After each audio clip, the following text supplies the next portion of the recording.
Kia ora, it's Ruth here and welcome to my garden in Christchurch.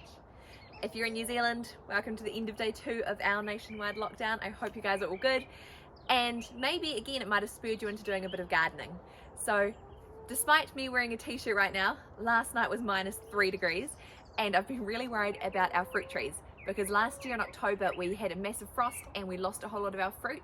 And so we've had some of our apricots already start to bud, and so I'll just have a quick show of you before I get into my August garden plan of what we did. Okay, I'll just take you over to our apricot tree. This is our later fruiting one, and as you can see there's some things kind of thinking about starting but not really.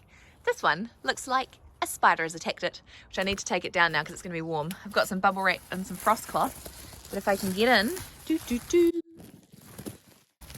you can see some flowers there that were protected from the frost, because I definitely don't want to lose our fruit this year. Last year we lost our apricots, our persimmons and our peaches. Really would like them this year. The peach tree over here is way too big to cover, but luckily the buds are only just beginning to swell. Nothing has really opened yet, so I know that they'll be okay in the frost for a little while to come. If we do have another really big frost, what I might do is I might just cover some of the lower branches that I can reach, because we really want fruit this year. It was really lame not getting the fruit last year. I may be in a t-shirt, but August is a very deceptive month. It can have really hot days like today where t-shirt is completely fine, and as I said, -3 degree nights. And so the risk of frost is very, very real, which means it's a really odd one for starting seeds, because you really want to get a head start, because we do have a shorter growing season than the rest of the country, being cooler. So some of those warm ones I want to start, but it's going to be way too soon to put them in the garden, so I'll be planting them in seed raising mix inside and some in the glass house. So here's my handy dandy planning book.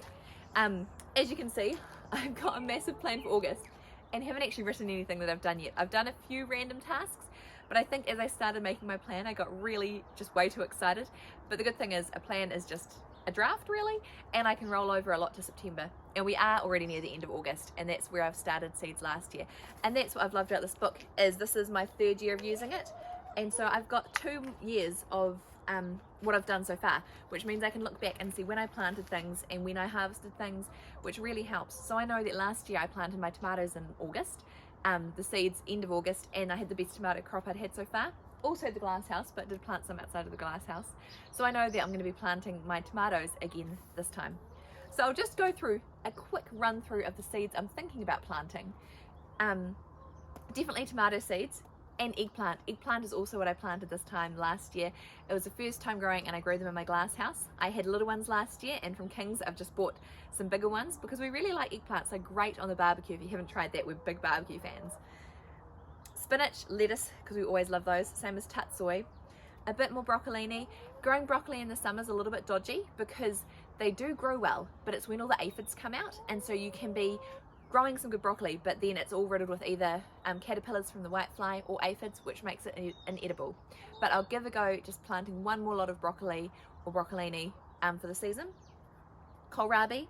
Chicken greens. I'll have you a quick show of what we're doing with chicken greens. Over here in the chicken coop we have the poppadome. All the girls think I'm going to come in and say hi, but I'm going to stay out here for now. So the poppadome is what we used when we had some of the chickens bullying each other, and so we put them in the jail. And I was going to take it out, then I realised I haven't planted any chicken greens in there for a while, and the chicken greens are just mixed from King's, which is a whole lot of things the chickens love. And so my plan is to plant them all in here. You can see I've started digging it up, and I'll just plant a whole lot of seeds in there, and then what I'll do is I'm planning to move it over and over and over as the chickens eat it. They scratch up the roots really well, and so by letting them just have a little bit at a time, then hopefully I'll be able to put it back and the roots might be able to regrow what's in there. So the chickens are going to love that. I've got a chili mix. So I grew chilies from ones that I bought as seedlings last year, but got a really spicy chili mix from King's because Caleb really likes his hot chilies. I don't, but I really want to have a go at growing them from seed, so I'm going to plant them and might plant some more peas. I probably should put a question mark next to that, because my issue with peas is that the birds love them so much. They're such a hassle to net. I've got some growing just down beside me, so we'll see. Maybe peas. Jump down here, also thinking of doing cauliflower, cabbage, more carrots, beetroot, beans, sweet corn, and I just missed Brussels sprouts. Brussels sprouts we're still harvesting. I'll show you what we've got. If I want to have some really good Brussels sprouts for next year, I need to plant their seeds really soon, so either end of this month or next month. Brussels sprouts are such a long crop. to get going. But what I love is they just keep harvesting throughout winter, and we've really done well on our Brussels sprouts. And then I've got flowers that I want to plant too, such as pansies, marigolds, cornflowers, straw flowers, salvia, and more sweet peas. I've got one lot of sweet peas, I've put a second lot in, and now I want to do a third lot, so I've got some succession. Sweet peas, if you want any flower in your garden, they are so fantastic because you just keep cutting them, they keep coming away, they've got a beautiful smell, and they're so great to give away. So, sweet peas, if there's one flower, I highly recommend. I've also got a whole lot of tasks that I'm planning to do. Again, might not happen this month, I'll probably roll it over, but we'll see how we go. I've got tidy up the glass house, add compost to the glass house. It's going to be the second year we've had our glass house, and I know you've got to be really careful with the soil in the glass house, so I'm just going to be adding compost this year and might do a whole reshuffle next year. Dig up the old paths, that's kind of what I'm standing on now. I'll give you a show. This was forest floor bark that we got 2 years ago. And the idea is that I would be able to then use it back in the garden. I wanted something that the worms were going to go between, and that if it got onto the grass, we could mow it. It wasn't like rocks going to be going everywhere. So I need to dig all this up, and I'm going to be making a new garden bed that this is going to go on, and then get some new forest floor. I'm wanting to tidy up the old bin area. I'll show you that as well. And here is where our bins are, and it's just a dumping ground. Just kind of a whole lot of old things. So my plan is to really sort this out. Under here, there's a whole lot of bark, and then it's a whole lot of weed macked from the previous owners. And the other gardens around this side, I've been pulling it up as I've been going, but haven't touched this area yet. So my plan is to pull up all the weed mat, and then I'm going to see how this area goes as another place to plant things. It is definitely shadier, and I'd need to remember to water it because it's out of sight, out of mind. But my hope is that maybe some flowers and different things for cutting I can grow here, because one issue I have with flowers is I do like growing them, but then I forget to bring them inside, apart from sweet peas, because they cut and come again really well. I don't bring them inside because I really just want to leave them for the bees, and I like looking at them in the garden. So my theory is, if I have things planted in the other sections of the garden here, things I don't see, I'll be happier to pick. We'll see how that goes. Need to do the chicken coop planting, what I was showing you before. I want to take cuttings of some ground cover we've got, because I want to add that to our new garden. Weed the persimmon garden, because that is an absolute mess. And I need to do a stock take of all our current seeds. I did do a little seed buy from Kings without doing the stock take, but I need to just cover the dining room table, see what seeds we have, and see what I want to grow. I like growing new things each season, so the one new thing I've got so far is strawberry spinach. So in theory, what it is, it's spinach, normal spinach leaves, and then when it goes to flower, it has strawberry tasting berries, which I haven't written this here. I've got spinach, I'm gonna write plus strawberry.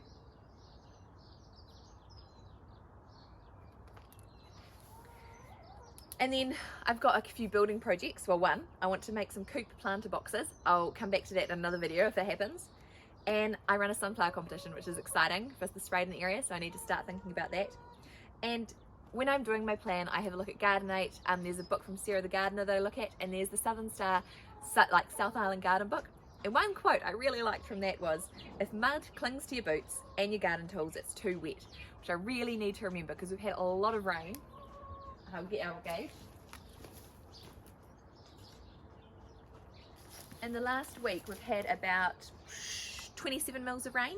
I'll just put that out there. So everything is really wet, which is why we have raised gardens here, because in the winter it just stays so wet. But because it is so wet, it is too early to do any kind of digging with planting too many things. The soil's too wet, too cold. And in general, when I put compost on, I put it on top and let the worms do the work as well. But that's a really quick run through of what my plan is for this month. I know we've only got a little bit of time left, but with lockdown it's great. Caleb's home, which means his lunch breaks means looking after our little one, and I get to get in the garden, which is really nice.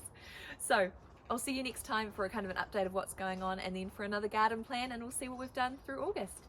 All the best for your gardening. I'd love to know what you're getting up to, where in the world you are, and we'll see you next time. Ka kite!